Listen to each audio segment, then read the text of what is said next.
Hello everyone. Welcome to Harbour Light Cottage. This is the dollhouse that I'm currently working on.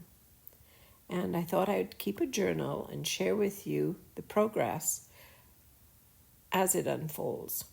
This was the dollhouse when I first got her.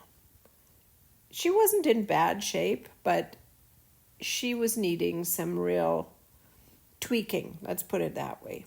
But I saw her potential, and I'd always wanted to make an oceanside house.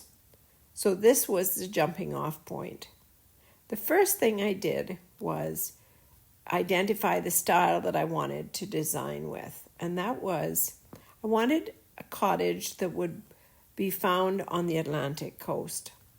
The house already had shingles, and I decided to paint her in a really pretty light gray.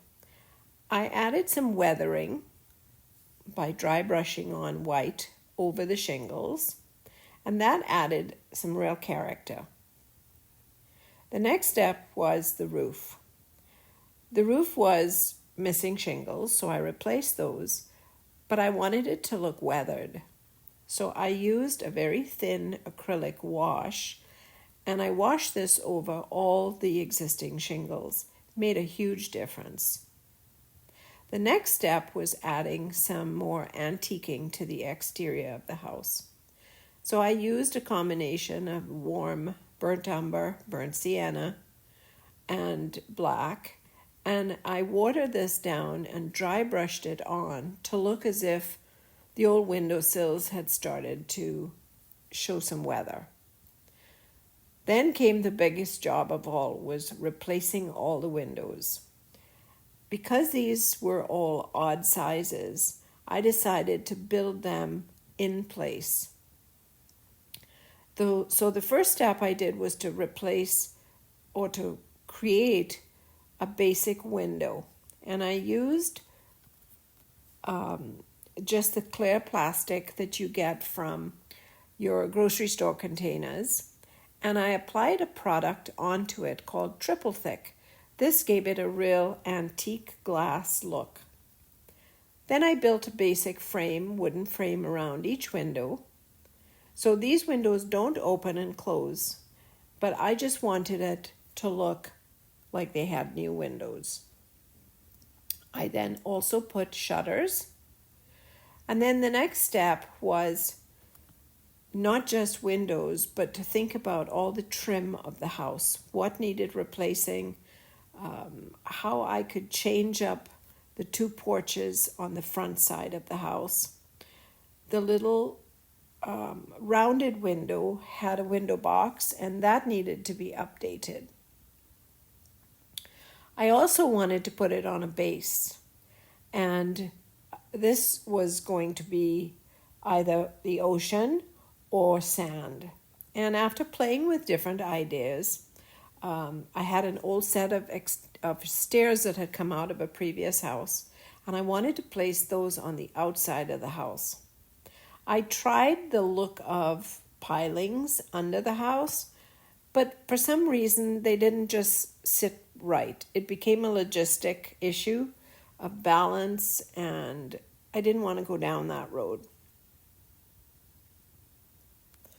At this point, there seemed to be, my imagination was growing, and I wanted to put in new railings on the front of the house.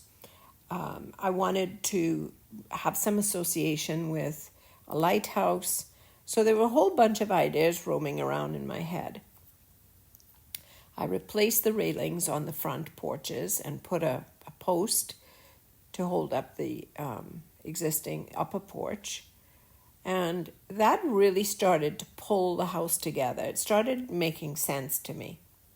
I just used a simple slat formation. And then I went up onto the roof and built a platform because the idea came to me to use a wooden lighthouse that I had. This little wooden lighthouse happened to be a birdhouse, so I painted it black, but I'll explain how that evolution took place. Next came dressing the windows. So I decided on black for the color of the shutters. That made sense to me. Keep it neutral, work with just black, gray, and white. And let me tell you, painting windows when they're in place is not for the faint of heart. Anyway, I went back and forth between the windows, adding extra antiquing, added a second black glaze to the roof, and dry brushed a little bit of gray onto the roof as well. You can see the difference between a painted window and an unpainted window.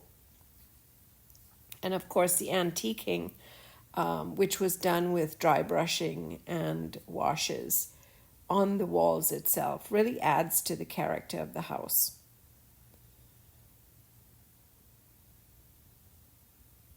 I painted the railings white to start with, in keeping with the color scheme of the house. But then they looked really too clean, so I started adding little bits of washes of black. Next came the painting of the base, and I wanted this to look like water. Cold water is usually a darker green. I didn't want it to be a tropical turquoise. So I used a combination of a dark forest green, black, and gray, and a touch of white. And using a big mop brush, I scumbled this color so that it looked very muted and would show some movement in the water. I did play with it for some time, going back and forth, lightening some areas, darkening others. The reason for this is if you painted a solid color, it will look fake. And I wanted this to be as close to realistic as possible. The extra variation in the lights and darks, you'll see towards the end how it makes sense. I kept the area close to the building as dark as possible. And the reason for this is because of shadow. I wanted the house to cast a shadow into the water. So this process took some playing around. Probably took me about an hour to get it done, start to finish.